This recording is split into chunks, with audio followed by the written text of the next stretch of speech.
আজ মঙ্গলবার ২১শে এপ্রিল। সারা দেশে শুরু হয়েছে ২০২৬ সালের এসএসসি ও সমমানের পরীক্ষা।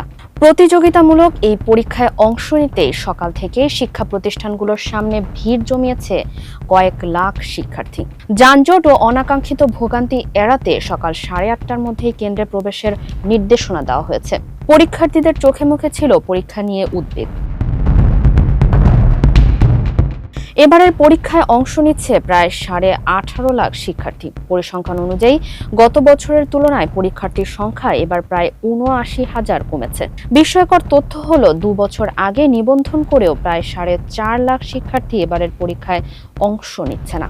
তবুও সুষ্ঠু ও শান্তিপূর্ণ পরিবেশ নিশ্চিত করতে বদ্ধপরিকর শিক্ষা মন্ত্রণালয়। ৯টি সাধারণ শিক্ষা বোর্ড, মাদ্রাসা ও কারিগরি বোর্ড মিলিয়ে মোট পরীক্ষার্থীর সংখ্যা দাঁড়িয়েছে ১৮ লাখের উপরে। প্রতিবারের মতো এবারও সকাল ১০টায় পরীক্ষা শুরু হয়েছে বাংলা প্রথম পত্র দিয়ে। শিক্ষার্থীদের জন্য রয়েছে কিছু বিশেষ নির্দেশনা। প্রতিটি বিষয়ে ৩০ মিনিটের বহু নির্বাচনী এবং ২ ঘন্টা ৩০ মিনিটের সৃজনশীল পরীক্ষা অনুষ্ঠিত হয়েছে।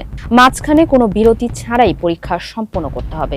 বিশেষ সতর্কবার্তা দেওয়া হয়েছে উত্তরপত্রের ও এমআর ফর্ম পূরণে, যেখানে রোল ও রেজিস্ট্রেশন নম্বর লিখে যথাযথভাবে বৃত্ত ভরাট করতে হবে এবং কোনো অবস্থাতেই উত্তরপত্র ভাঁজ করা যাবে না।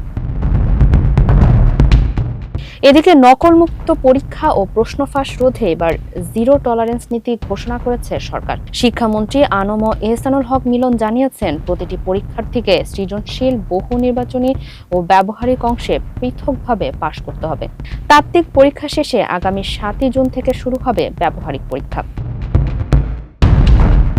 পরীক্ষা শেষ হওয়ার ৬০ দিনের মধ্যে ফলাফল প্রকাশের প্রতিশ্রুতি দিয়ে শিক্ষামন্ত্রী হুঁশিয়ারি দেন যে কোনো ধরনের অপরাধ সহ্য করা হবে না। এজন্য ১৯৮০ সালের আইন পরিবর্তনের উদ্যোগও নেওয়া হয়েছে। অপরাধীদের সতর্ক করে তার সাফ কথা, আমার কনফিডেন্ট হলো I am very careful, I am very serious, I mean business.